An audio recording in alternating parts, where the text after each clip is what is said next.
नमस्कार। सीटेट में हम देख रहे हैं बाल विकास एवं शिक्षा मनोविज्ञान और सीटेट के लिए हमारा जो जुलाई वाला पेपर होने वाला है अभी उसे ध्यान में रख करके बनाया जा रहा है। यह प्रैक्टिस सेट नंबर 1 है। चलिए शुरू करते हैं। क्वेश्चन नंबर 1 है, एक शिक्षिका अपने छात्रों से राज्य में हाल की घटनाओं के बारे में समाचार पढ़ने के लिए कहती है। फिर छात्रों को घटनाओं को विभिन्न शासन प्रणालियों में वर्गीकृत करने के लिए कहा जाता है। इस शिक्षण गतिविधि का उद्देश्य प्रकरण जो है हमारा इसे क्या है? ऑप्शन ए है समझाना है, बी है दोहराना है, सी है प्रत्याय स्मरण करना है, डी है अनुसंधान। तो यहाँ पे देखिए, यहाँ पे दोहराने वाली बात बिल्कुल भी नहीं हो रही है और प्रत्याय स्मरण भी दोहराना हो गया, सी वाला ऑप्शन भी नहीं आएगा और डी जो है अनुसंधान। तो यहाँ पे छोटे स्तर के जब बच्चे हैं तो यहाँ पर अनुसंधान जैसी बात भी नहीं दिख रही है मुझे। इसका आंसर होगा यानी ए, यानी समझाना होगा। क्वेश्चन नंबर अब 2 देख लेते हैं। अध्यापन के विषय में निम्नलिखित में से कौन सा कथन सही नहीं है? तो ऐसा कथन है, ऑप्शन ए है अध्यापन में यह भावना निहित होती है कि कोई कुछ न कुछ सीखता ही है। चलिए ऑप्शन बी देखते हैं। अध्यापन की यह विशेषता है कि अध्यापक और अध्येता के मध्य एक विशेष संबंध होता है। और ऑप्शन सी आएगा यहाँ पे, अध्यापन शिक्षा की एक आवश्यक शर्त तो होती है परंतु पर्याप्त नहीं है।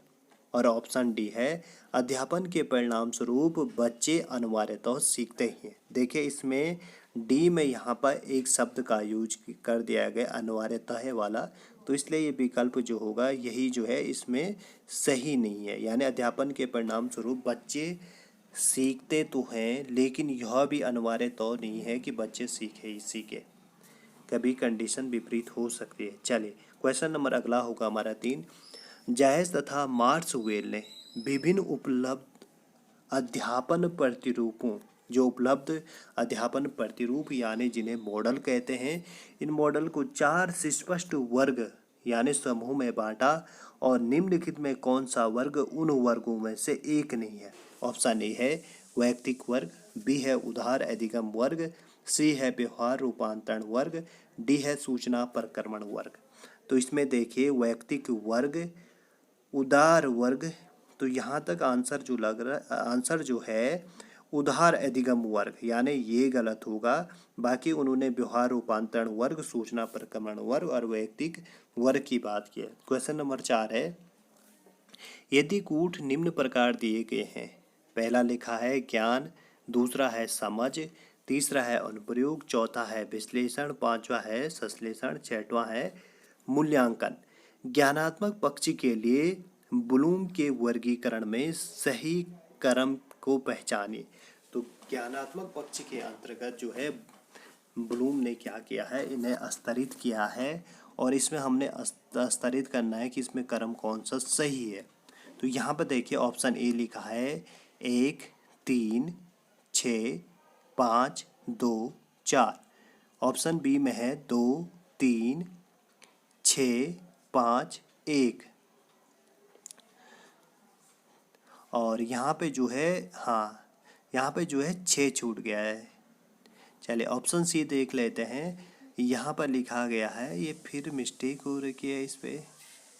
चलिए कोई नहीं, इसमें देख लीजिए कि जो ऑप्शन होगा यानी 1 2 3 4 5, यहाँ पे तो सारे विकल्प ही गलत दे रखे हैं वैसे, क्योंकि जो ब्लूम का वर्गीकरण था इसमें जो है पहले स्तर पर ज्ञान ही आता है और दूसरे स्तर पर जो आएगा समझ आएगा और तीसरे स्तर पर जो आएगा अनुप्रयोग आएगा और चौथे स्तर पर विश्लेषण आएगा, पांचवें स्तर पर संश्लेषण आएगा और छठवें स्तर पर जो है मूल्यांकन आएगा।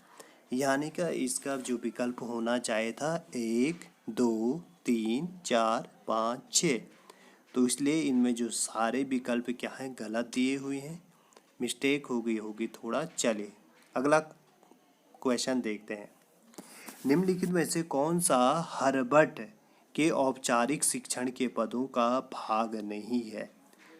तो हमें बताना है कि हार्वर्ड के जो औपचारिक शिक्षण के पदों के भाग नहीं है वह बताना है। तो इसमें देखिए पहला विकल्प है नई सामग्री का प्रस्तुतिकरण, बी है तुलना और संक्षिप्तीकरण, और सी है सामान्यीकरण, डी है आकलन और मूल्यांकन। तो हर्बर्ट की अगर हम बात करें तो हर्बर्ट ने क्या किया है कि जो स्मृति स्तर का शिक्षण प्रतिमान है इसकी संरचना का निर्माण किया उन्होंने, और इसमें उन्होंने क्या किया है, एक 5 पदों का एक प्रकार से कहें कि प्रणाली बताई है, जिसे कहते हैं कि हर्बर्ट पंचपदी प्रणाली। उन्होंने उसमें क्या कर दिया है कि पहला जो स्तर था, वैसे पहला स्तर जो था प्रस्तावना था। तो देखिए यहाँ पर प्रस्तावना तो है नहीं, लेकिन जो यहाँ पर प्रस्तुतिकरण वाली या नई सामग्री का प्रस्तुतिकरण वाला ये दूसरा विकल्प है, सही है ये। और प्रस्तुतिकरण के बाद उन्होंने बात की थी स्पष्टीकरण या तुलना वाली। तो ठीक है, यहाँ पर विकल्प तुलना और संक्षिप्तीकरण भी है। और सी सामान्यीकरण, बिल्कुल सी जो विकल्प है यह भी था। और डी था प्रयोग तथा अभ्यास। हाँ, डी वाला जो यानी यहाँ पे प्रयोग तथा अभ्यास होता तब सही होता, लेकिन ये वाला जो विकल्प डी है गलत आएगा। यानी हर्बर्ट ने औपचारिक शिक्षण के पदों का भाग माना है। 5 भाग कौन कौन से थे पंचपद प्रणाली में? प्रस्तावना थी, फिर प्रस्तुतिकरण था, फिर स्पष्टीकरण या तुलना जिसे कि फिर सामान्यीकरण था, और फिर था प्रयोग तथा अभ्यास। और ये आकलन और जो मूल्यांकन था यह ब्लूम की ज्ञानात्मक जो स्तर थे उसमें ब्लूम ने बात की थी। चले क्वेश्चन नंबर हम अगला देखते हैं 6। ब्लूम के अनुक्रम में कौशल डॉट डॉट से जुड़ा है। तो कौशल किससे जुड़ा हुआ है? ऑप्शन ए है संज्ञानात्मक डोमेन से, बी है मनोप्रेरणा डोमेन से, सी है प्रभावी डोमेन से, और डी है उपयुक्त सभी से। तो देखिए जब ब्लूम ने बात की थी कौशल तो कौशल जो है उपयुक्त सभी से जुड़ा है। वह संज्ञानात्मक डोमेन से भी जुड़ा है, मनोप्रेरणा डोमेन से भी जुड़ा है। इसे कहेंगे मनोप्रेरणा या मनोगत्यात्मक डोमेन, एक क्रियात्मक डोमेन। और ये प्रभावी जो डोमेन की बात, प्रभावी का मतलब होगा भावात्मक जो डोमेन है। तो चलिए क्वेश्चन नंबर 7 देख लेते हैं। संज्ञानात्मक डोमेन के किस चरण से नीचे दिए गए प्रश्न संबंधित है? ठीक है, यहाँ पर एक कथन दे रखा है किससे संबंधित है। देखिए ये पढ़ लेते हैं। क्या निरंतर हाथ धोने से डायरिया रोगों की घटनाओं में कमी आती है? तो ये क्वेश्चन है। तो इसमें यहाँ पर जो है ऑप्शन है, ए है समावेशन या जिसे संश्लेषण कहेंगे, बी है लागू करना, सी है विश्लेषण करना, डी है मूल्यांकन। तो इसमें आंसर क्या होगा हमारा? आंसर होगा समावेशन होगा। समावेशन में क्या होता है कि हम क्या करते हैं, जो कहेंगे कि भाग है अलग अलग जो है तो है इनको एक क्रमबद्ध तरीके से प्रस्तुत करना।